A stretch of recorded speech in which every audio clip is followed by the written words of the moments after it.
За сайн уу бүгдээрээ. Өнөөдрийн бичлэгээр болохоор 7 дугаар одлого R-Cycling-ийн 7 дугаар одлого авж байна. За энэ одлого дээр болохоор 2 концентрийн тухай одлогоо C-бактамжтай концентрийг U хүчтэйгээр цэнгэлсэн, U хүчтэлтэй бол цэнгэлсэн. 2 C-бактамжтай концентрийг болохоор 3 U гэсэн хүчтэйгээр цэнгэлсэн. А тохиолдолд болохоор тэр хоёр концентрийг ижил цэнэгтэй ялцаар нь холбогдсон. Б тохиолдолд болохоор эсрэг цэнэгтэй ялцуудаар нь холбогдсон байна. За тэгээд концентруудын цэнийг ямар болж тогтох вэ гэсэн юм бодлого тий. За эхлээд анхны цэнийг хэмжээг нь олцгоё. 1-р концентрийн хувьд болохоор Cu гэсэн цэнэгтэй байна. 2-р концентрийн хувьд болохоор 6Cu гэсэн цэнэгтэй байгааг бид нар хэлбэрхээ олчиж байна. За ийм бодлогыг бодохдоо болохоор хэдүүлээ цэник хадгалах хууль бичих хэрэгтэй гэсэн үг. Үүдэл үүсгэж байхгүй байна. Цэник шилжилт явагдана энэ хоёр концентр өөр цэнэгтэй учраас. Гэхдээ хэдийд энэ цэник шилжилт зогсох вэ гэхлээр концентрууд яг ижил хүчтэй болсон тохиолдолд цэнигийн шилжилт зогсно гэсэн үг. За одоо энэ хоёр ялцын хооронд хоёр нэмэх ялцын хооронд цэник хадгалах хууль бичье. За тэгвэл Q1 дээр нэмэх нь Q2 нь Q1 штрих дээр нэмэх нь Q2 штрих. Дараах цэнэгүүдийн штрих гэсэн энэ текст авчлаа. За тэгвэл Q1 штрих нэмэх нь Q2 штрихийн нийлбэр нь 7Cu байна гэсэн үг. Тэгээ хоёлаа нэмэх ялцч учраас нэмэхээр нэмчин. За ижил цэнэгтэй ижил юутай болохын тулд хүчтэй болохын тулд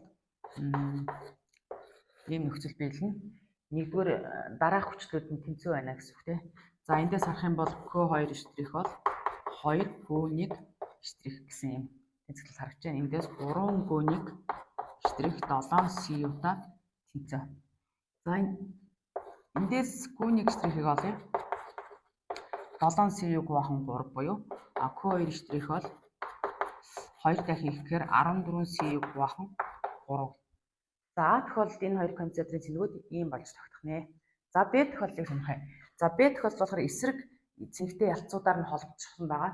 За ийм холболт гэсэн үг. За бас л цэник хадгалах хуулийг биелэх ёстой.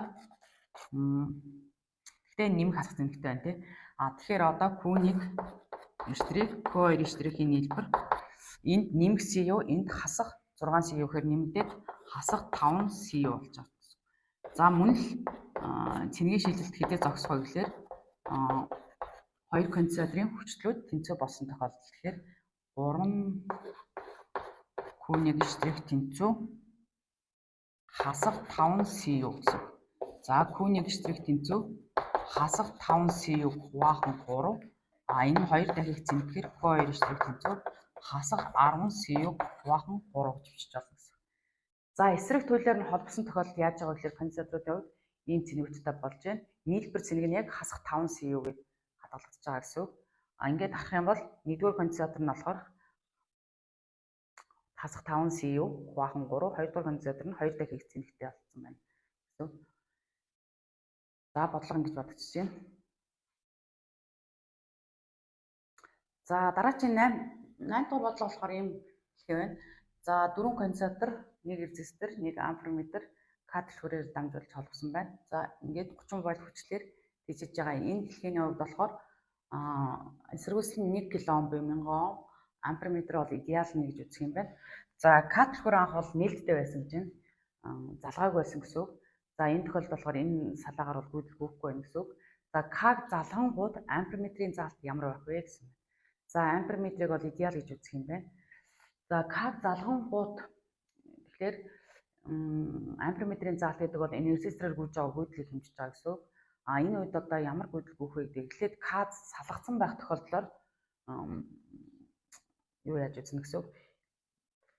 Салгацсан байх үед концентратууд бүрэн цэнийг авсны дараа яг энэ хоёр цэгийн хооронд ямар потенциалын зөрүү байна вэ гэдгийг олох. Энэ цэгүүдийн потенциалуудыг олчих хэрэгтэй. Тэгээд энэ потенциалын цэгүүдийг олчих юм бол яг энэ залхангууд бол энэ хоёр потенциалын зөрүүгээр энд гүйдэл гүйх хэвээр аль нь их байна яг гүйдэл яг тэрнээс хамаарат чиглэл нь өөр байна гэсэн үг тийм. За тэгэхээр энэ пизгийн потенциалыг олъё. За пизгийн потенциалыг олохын тулд болохоор за энд бол 0 байх юм байна. Энд 30 вольт байх юм байна тийм батарейны хувьд. За тэгвэл энэ 6Cu 3Cu-гийн цэнэгүүд нь тэнцүү байх хэвээр. Тэгэхээр цэнийг бичье. За цэнэгүүдийг энд чинь 6Cu бактамжтай концентрийн цэнийг бичье гэвэл 30-аас хасах нь φ1 болно.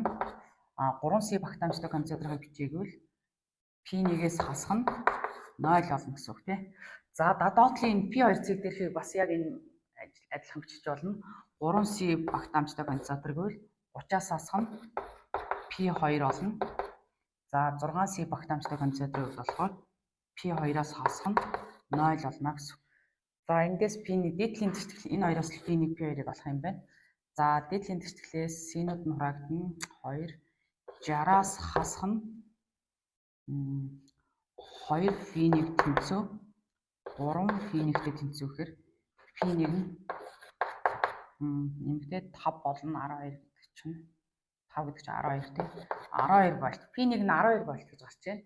За доотлын тэгтгэлээс бодъё.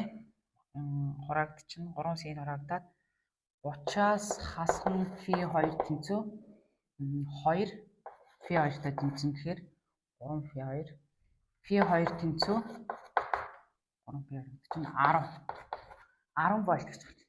Одоо ингээд салгацсан байх үед энэ хоёр потенциалуудын цэгүүдийн потенциалуудыг бид нар олчлоо. За P2 нь 10 вольт, энэ 12 вольт гэдэг чинь гүйдэл дээрээс доош урсах юм байна. Одоо энэ амперметрийн заалтыг олно гэдэг бол I гүйдлийн олно гэсэн үг. 2 вольтын потенциалын зүрэг 1000 омд хуваана гэсэн үг тийм. Ингээд 0-100-ны 2 ампер гүйдлийг буюу 2 мили ампер гэсэн гүйдлийг энэ амперметр заана гэсэн үг байна.